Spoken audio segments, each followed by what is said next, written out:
Welcome to You Can Talk to Me, a Beatles podcast. It's time to make our way across the universe and talk all things John, Paul, George and Ringo.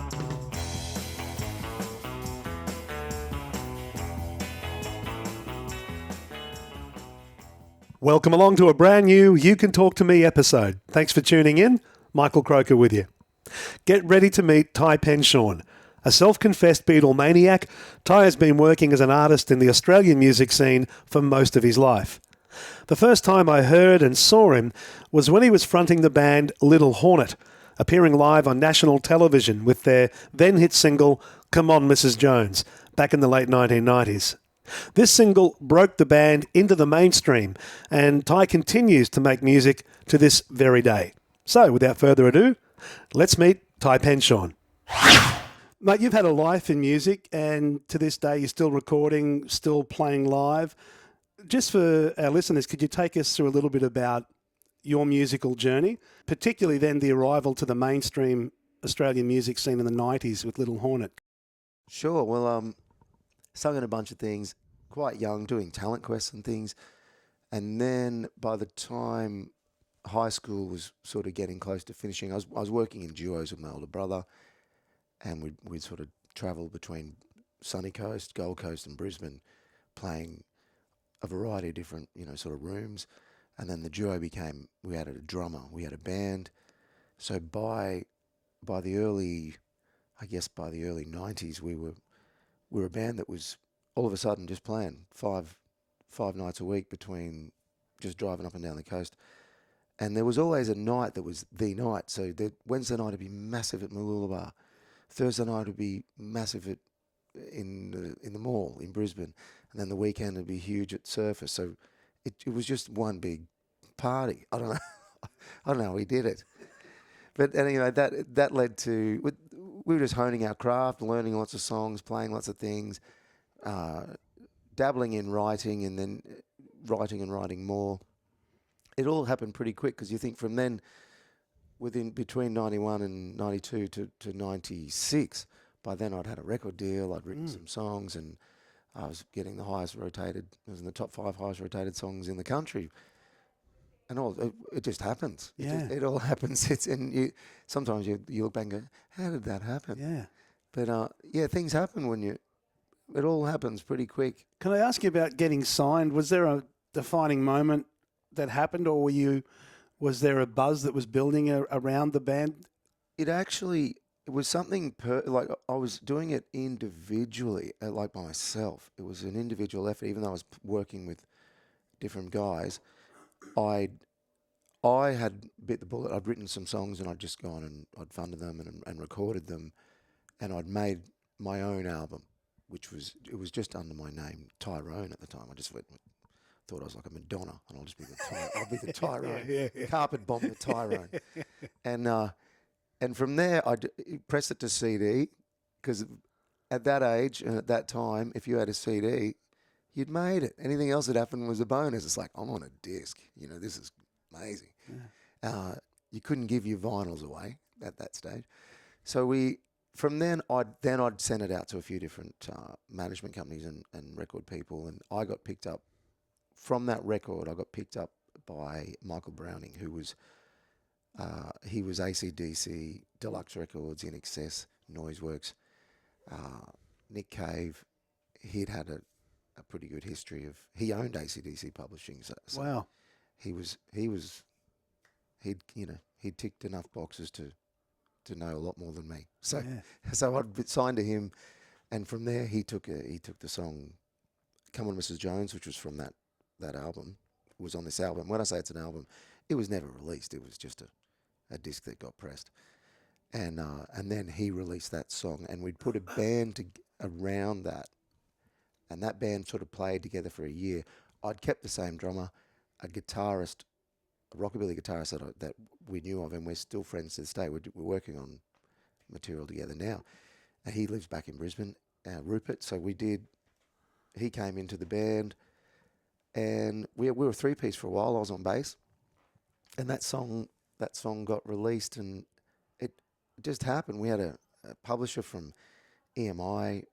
The record company was called Crash Bang, which was affiliated with another company of some. It was a different arm of another company, and I just sort of sat back and I just played the gigs as they came in. We'd go and do it, and then they'd say, "Oh, we've added you to this station. Oh, you're on this station. Oh, Triple J love it. They're playing it. Oh, we were just delivering pizzas during as well as it's a tough gig. So we had other sources of income, and it was like that movie, That Thing You Do. Yes. When you see that movie when they hear their song on the radio and they go mental, that was us, except we were delivering pizzas in Bondi. That's great. So we all, oh my God, we pull into the Bondi Pizza Hut, we got the windows down, like cranking, listen to this, oh my God, it's on the radio. That's amazing. Yeah, it's a fun, and I get a tear in my eye when I see that movie, because I just think that happened to us. That was a beautiful thing. Yeah. It didn't matter if no one bought it. It was just on the radio. Yeah, that's fantastic. Yeah. Can I ask where'd the name come from? Little Hornet came from a hat of many names. we had to come up with something, and Little Hornet, we thought it had this Elvisy thing, and when I say Elvisy thing, it won't make sense until I say, well, Elvis was cool, and he was tough, but he was also cute. Yeah. Like he could sing, "If You're Looking for Trouble," Yeah. and be scary, but he'd also sing, "I Want to Be Your Teddy Bear." Yeah. Oh, he's ticking all boxes. So Little Hornet was sort of like, yeah, Hornet's got the sting. Got a sting. But Little makes it cute. Yeah, So nice. we just, and I don't know, we just stuck with it, and we'd done enough gigs with that name that was our name. So, Yeah. yeah. No, that's great. Can you recall when the Beatles broke into your consciousness? I think my brother had bought home. I've got an older brother that plays music. He's 4 years older. I would have been probably early high school, and he got a hold of the Reader's Digest Beatles from Liverpool, which had about 6 cassettes in it, Yeah.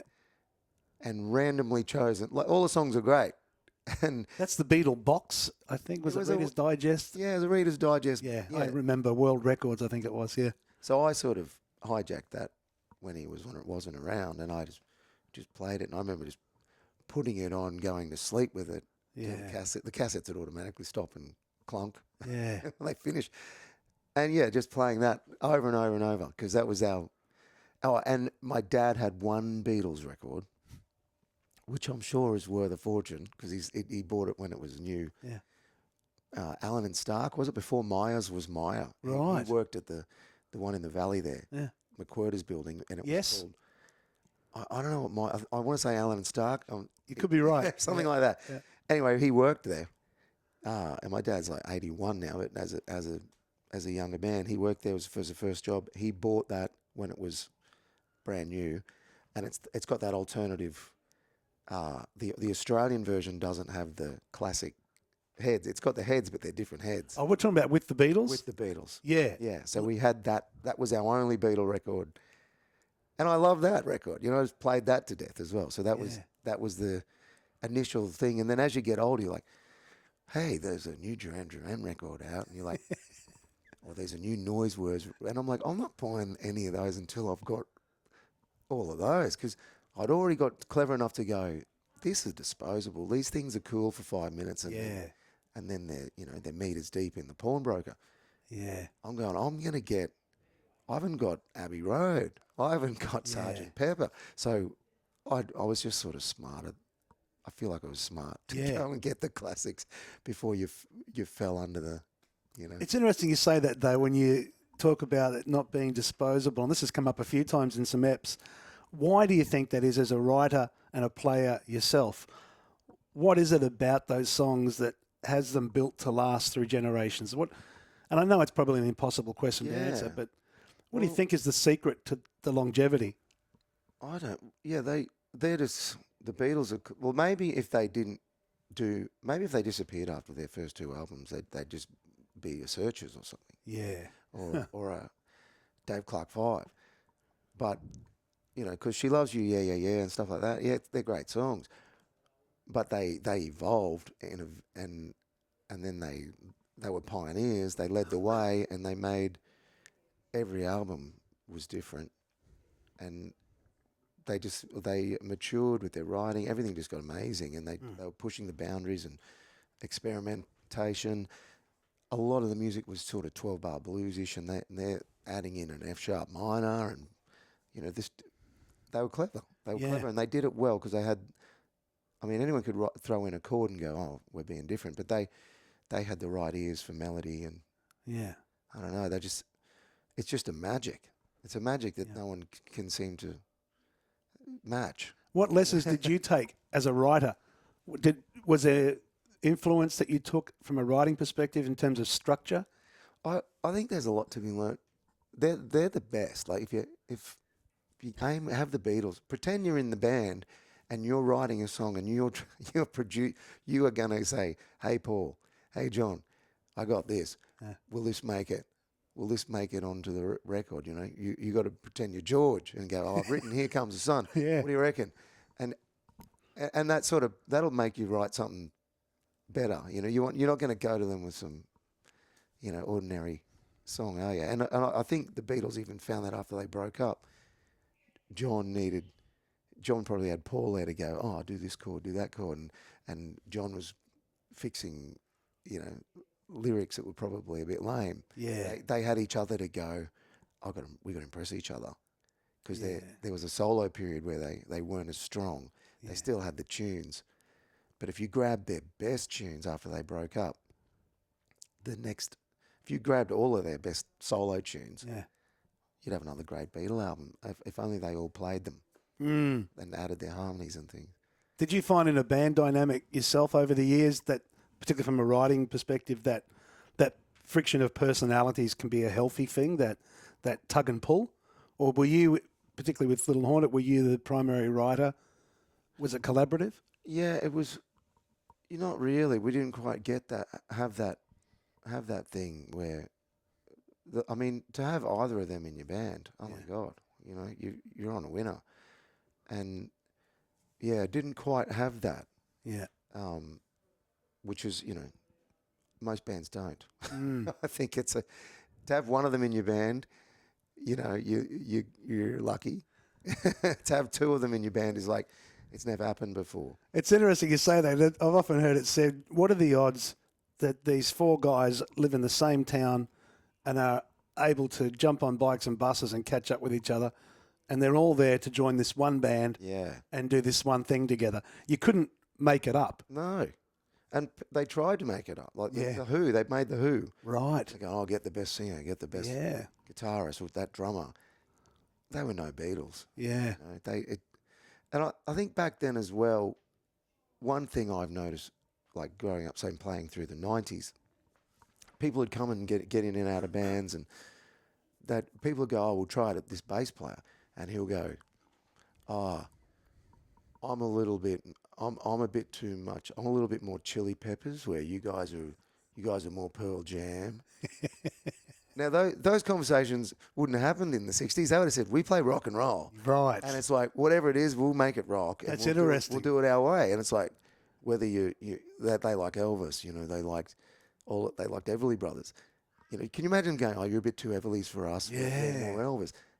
They just played rock. It was all under that one banner, wasn't it? And by the time they did their thing, it sounded like them. If the Beatles played Chuck Berry, it sounded like the Beatles.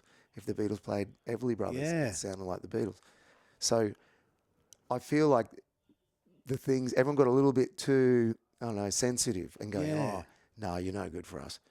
He's like, that guy could have been the next McCartney, and you've kicked him out because he's not Pearl Jam enough. Yeah, that's great. It's interesting to hear that from a musician's perspective, that whole thing. With singles like Mrs. Jones with Little Hornet, and then I was listening recently to Don't Cry Mother, and there's obviously some really strong Beatlesque changes in those songs, and even on the vocal attack. I don't know if that's even conscious or unconscious. And these are compliments. Yeah. Were you conscious of that in the structure of some of those early recordings, or was it just something that came through you? I think we were getting a bit of a nudge from the record company to sort of go that way. They'd see our live gigs and go, "Oh, what song was that? And we want to record that one." Right. And that happened with the Mrs. Jones one.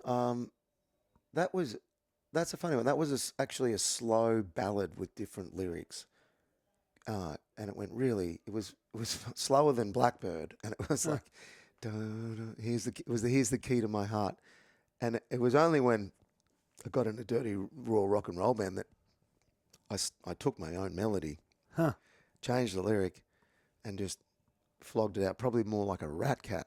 Cause they were big around. Don't Go Now and all that kind of stuff. So it was just fuzzy guitars and just plow through it.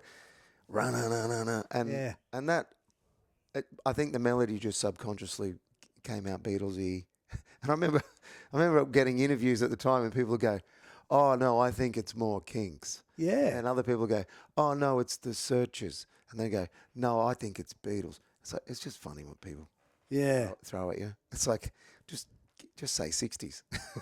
When I've spoken with some musicians, I often hear this line that it's, to paraphrase, that you don't necessarily hear your influences or where you're pulling inspiration from till you create something and then hear it back and then go, "Oh, I know where that's come from now. That's got echoes of this," which... Yeah. Have you ever had that experience where you go back to your original material?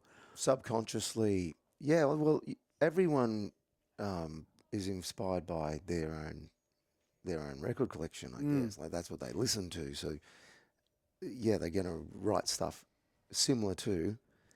I don't know. That stuff's.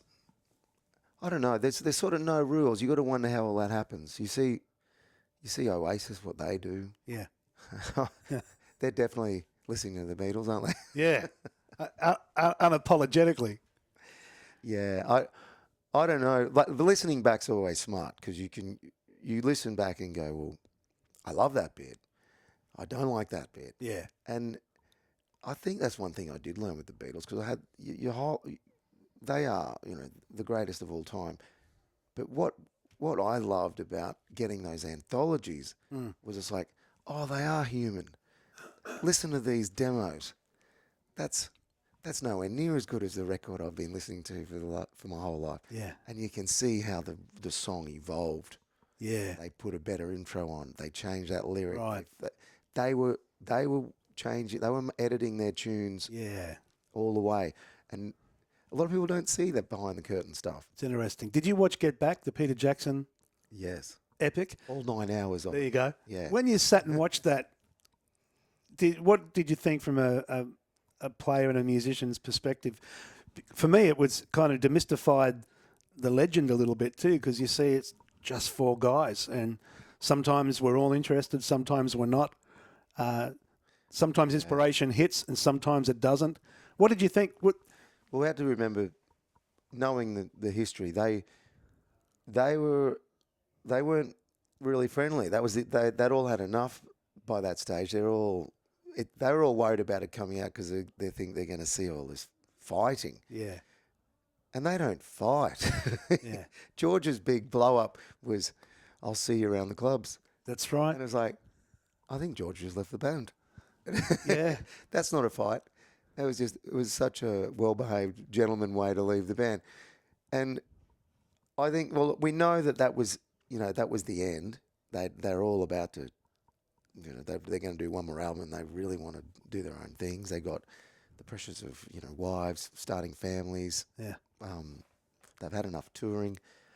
So I knew it wasn't going to be, it is what it is. It's the Let It Be sessions. So the fighting was nowhere near as bad as I was expecting. I think by then John had totally checked out because Paul was running that show. You're just watching that going, there's White Album songs, there's Let It Be, there's Abbey Road songs coming through. And there's McCartney solo album. Yes. And then he comes back in and goes, "Oh, here's I just got an idea. Roll the tape." And he does "Oh Darling." And you go, "Yeah, how's that?" Just that moment for me, I wept when I watched it the first time because I'd never seen the footage. I didn't know it existed. Yeah. It moved me. And it was him sitting down with Ringo and George opposite him, and they're barely interested, but they're watching him. And Ringo's kind of tapping on his knees, and Paul's got the bass, and there's an overhead shot, and he kind of closes his eyes. And on the bass starts to find Get Back. Yeah. And he's and he's playing the bass like a 6-string guitar. And George kind of stops scratching his face and looks over and gets his interest and starts to throw some little Doing it licks. again. He's doing it again, Ringo. And then Ringo's starting to tap, and Paul's literally pulling this thing out of the ether. Yeah. And then they're jumping on with it. And I think it's the only time you really see this beautiful discovery of McCartney channeling something. And then them suddenly seeing that he is, and now they're interested. Yeah, making something out of nothing. Yeah. Georgia was a man. Yeah. Quite literally just finding it. He described the songwriting process, I remember years ago when he was asked about it, that he almost didn't want to try and describe it because he said it was, again, paraphrasing, like a ghost that appears behind you and is whispering. And if you turn around to look at the ghost, it'll vanish. Oh. So I don't want to look at it in case it doesn't come back. I get that, totally. Yeah. That's the thing. Because you can end up in a bad habit of going, oh, I've locked in that melody and now you're locking it in. Yeah. You're not allowing other changes and other notes to come in. So I understand that. How informed were you by the band vocally? You've got a very distinctive vocal yourself, and I was just wondering, for that band, you've got 3 amazing vocalists. Those harmonies are incredible. Yeah. How informed or inspired by them were you vocally? And see, that people don't realize. Yeah, the Beatles are one of those bands where it's not easy. You don't realize how unique it is to get good harmony singers in a band, and the 3-part, like you can have your one harmony singer, that's pretty common, but to get your 3, you got to be clever because they're not just throwing in the standard 3rd and the 5th. They're being clever. They're building in jazz chords. He's singing a funny note. The Bee Gees had it. The Eagles do it. There's certain bands that do it and do it well. Queen did it. Even Kiss did it. Yeah. In a way. But I just think there was no cheating back then either. They'll just push you in tune now. Yeah. So those guys had to nail their 3 parts, and they're very good. You just hear, you can isolate some of that stuff now on YouTube, and you hear it and go, amazing. When you were finding your own voice as an artist, were there influences from great vocalists through time that you were listening to, whether it was their attack or? You sort of always want to do your own voice. Yeah. And the good thing about that is that's what you've got. There's nothing worse. I mean, as I said, going through the 90s, there was a million bands that were pretending to be Eddie Vedder. Yeah. It's like, oh, God, if I hear that again. You see it happen. Like if a band's popular, all of a sudden like the UK apparently had 40,000 Oasis wannabe bands. As soon as Oasis was big. And you go, well, things could be worse. Yeah. It's just one of those things. So my vocal, the funny thing is I love Tom Jones's voice. When I hear him as he belting out Little Richard songs, I'm like, that's one of the best voices in the world. It's incredible. But you love Roy Orbison voices, Freddie Mercury. There's all those unique voices. I love Bob Dylan. You hear his voice and go, that's only he can sing that. Yeah. It's authentic. Yeah. So that's what got character, resonates. and Yeah. it suits the song. And the thing with McCartney is he always said he didn't care about. He always wanted different voices. He goes, I sing in this funny voice when I do Lady Madonna. He likes to sound like. That's his Fats Domino. Yeah. And it doesn't sound like Fats Domino because he's got a higher registers, but it's different. Yes. It's got a unique sound to it. Yeah. And the thing he's doing on Rocky Raccoon and all that kind of stuff where he's mixing it up. I've even heard him.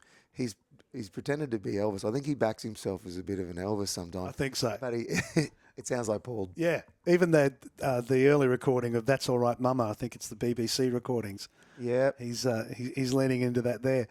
Musically, what do you think, and I know it's a tough one to answer, what do you think might just be the quintessential Beatles song where all those elements come together, no pun intended, and it's everything they are in that recording? For me, it's A Hard Day's Night. I kind of go back to that as, it's got a wonderful middle 8. It's got that incredible opening moment that grabs you. It's got that terrific play out that kind of fades out and leaves you this aftertaste. Leaves you floating. Leaves you floating. You got these incredible vocals from Lennon and McCartney, and it just drives. And for me, that that particular song kind of stands out as the quintessential Beatles tune where it's all there. Yeah. Is there one particular song maybe that leaps to your mind when you think about it? It's hard to choose. It's like I know. It's like your favourite child. Yeah. And you play that song enough, because we've played that song millions of times, and you get a bit numb to it after a while. But Yeah. it's a brilliant song. Hard Day's Night it's great, and it's simple, and it's unique, and it's just a rocker. People love it. I can understand why you say that. I'd put Help in there as well as a similar thing, because they've got the harmonies. There's a nice lyric in there. Yeah, it's clever. It's got clever George chords in there and runs. It's hard for me. Yeah. It's hard for me. Like, I don't know. I certain standout tracks, and one of the standout tracks for me that I love is and it's they didn't even write it. Is Long Tall Sally. It's incredible. I can't. That's amazing. I love their version of that. I was like, oh, it's just ball tearing. Yes. It's just raw. Yeah. Rocking, and I can see why they did it. Yeah. Is there an album, if you had to call it, again, another tough one, it's one I ask all our guests, if you had to call it, you go back to it comfortably every single time? It's always for some reason, it's been Abbey Road, and I think that, I don't know why. I don't know why it is. Yeah. I like the cover. I don't know what it is. Because they're all really good. I love the Help album. I love the first album. Yes. I think there's a lot of. You got I Saw Her Standing There, Twist and Shout, Please Please Me, Love Me Do. There's a Place. All of these on your first album. They're all pretty special. And even when you go, oh, that's my least favourite album, you'll end up going, you put that on high rotation. You're going. Yeah. You often hear people talk about Beatles for Sale like that. You know, it's patchy. It doesn't quite sit together. But then on that album, you get No Reply, which is one of their great tracks of all time. The best middle eight of all time. Best middle eight of all time. I said the same thing just recently. It's the best middle eight of their career. If you've ever played that song, you want to go, let's do the middle eight again. Yeah. If I were you. Yeah. My brother, who plays Lennon in the Beatles, which we did in episode 1, he said that we'll often get together when we're rehearsing the songs and talk about the middle eights and go, well, that's a song inside a song. If you just took that middle eight out and whatever that is, you could open that up and create something completely different. And with No Reply, they do that once with that change and they never go back and repeat it. So it's this sweet change. I remember being a kid and hearing that on vinyl for the first time and getting shivers down my spine. It was the first time music did that to me. When that change happened. Ringo's driving that home. Yeah. They're all nailing that part. So even when they're patchy, I mean, you hear all the flack that Mr. Moonlight gets, but as you get older and you go back and listen to that and forgive maybe the organ bit in there, Lennon's vocal, right out of the gates. I mean, that's an incredible vocal. You got your money's worth from the first two words. Yeah. I think. I don't have a problem with it. No. And they didn't write it, did they? That was a cover? Yeah, it's a cover. Yeah. This album filler. But even when they're at their weakest, it's still somehow strong. There's no more light. You know? Going back to that favourite album, I always said Abbey Road because I was very young, and I finally got it, and it meant a lot to me because I had a cassette of it at first, and I just played it. I'm like, oh my God, Oh Darling I just couldn't believe vocally being a singer. I was just like, that's amazing. So I was just listening to the vocal on that. Yep. But I think now as a mature aged man, I keep going back. I like the White Album. Yeah. And I know George Martin's been quoted for saying, I don't know why they did a double album. They could have done a really good one album. Yeah. But I like all of the quirky stuff that's on there as well. And a thing that bands generally don't get away with, and the Beatles did, is how can you have a band that does, Blackbird and Mother Nature's Son, and you're going, okay, that's sort of like a, Simon Garfunkel-y sort of, folky thing. And then they got Helter Skelter. And Revolution number 9. Yeah, Revolution. All on the same album. You go, that's awesome. Yeah. So that's I love that they could do that. And then you go, and what's the cover? It just says the Beatles. That's right. It's all white. Yep. That's my favourite go-to, just for all those reasons, because it's so sprawling and they give you everything. Everything, even Oobla Dee. Mate, you've had a big life in music, and now your son's coming up as well. in the scene, so another generation. Yes. Got a 14-year-old. That's incredible. Yeah, he's killing it. And has he got recorded material out there now? He's got a song out. Yeah, he released a song called "Ride Around the Sun." Yeah. When he was 13. It's a little film clip. It's it's on YouTube. It's on all the platforms. And no, it's great. It's a great little debut single. If people were looking to find it, where could they find it? I think they just look up Eddie Penshorn, "Ride Around the Sun" on YouTube, Spotify's, Apple Music. It's on. Fantastic. Yeah. Did you play on it? I help produce. Yeah. That's awesome. I got a harmony in there. But he's lead vocal and he's got the guitar solo. He's killing it. Fantastic. What's that like as a dad? My brother has the same experience with his son. I'm just curious what it's like as a father. I think I like it more than he does. Yeah. It's really cool. I'm like, I wish I could have songs like that when I was 14. Yeah. I want to burn all my cassettes from Yeah. from back in the 80s. Yeah, I was like, it's great. It's the best. And you think, wow, he's doing that. What else have we got to look forward to? Can you tell us about the experience very quickly? Was it Australia's Got Talent? Or was it The Voice? I went on The Voice. The Voice. So he was 11 then. Right. And it was funny because we had a friend who just contacted us because I think it was lockdown and we were just uploading some videos together. He's a kid, but we were doing nice harmonies. His voice hadn't broken, so he was doing the Paul. Nice. And I think the first one we did was "We Can Work It Out." Yeah. And he's there, he's singing up there, and he nails it. And we're just doing like little 90-second things and for fun because we're all in lockdown. Yeah.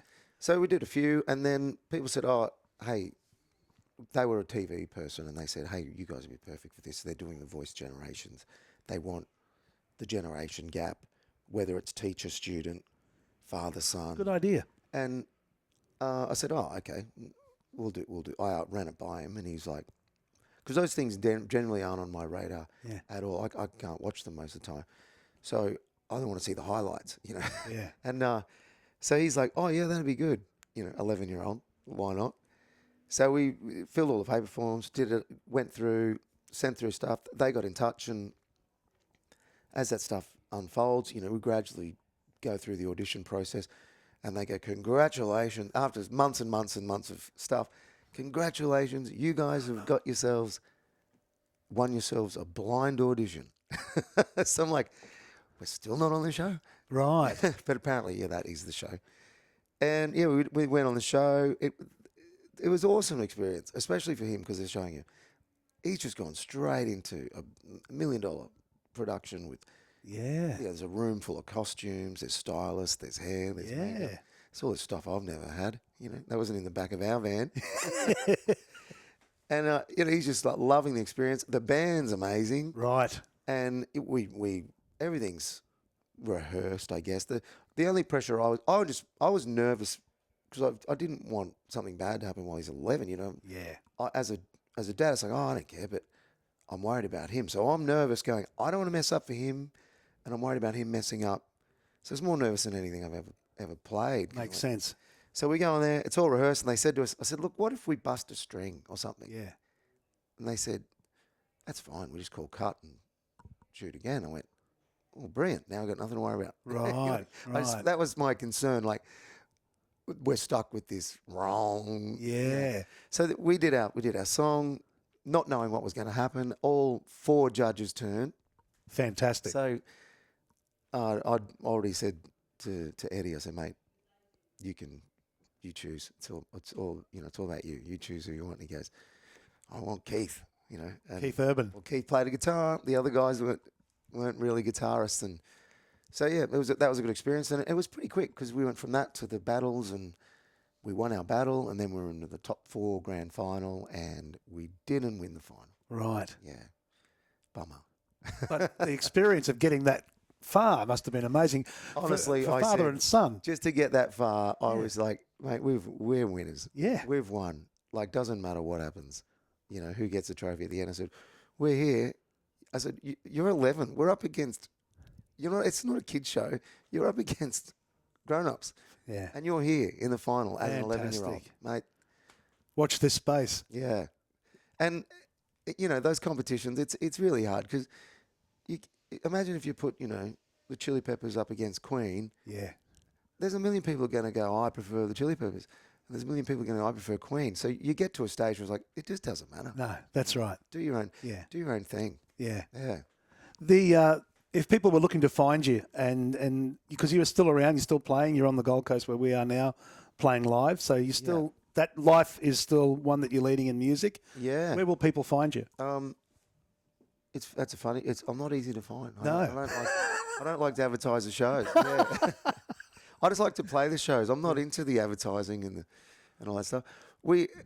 I generally we're in Newcastle. Right. So there's a couple of different working bands and we play a variety of different places. So generally, I always tell people just message me on your Facebook Messenger, and if they want to know where we're playing, I'll send them some dates.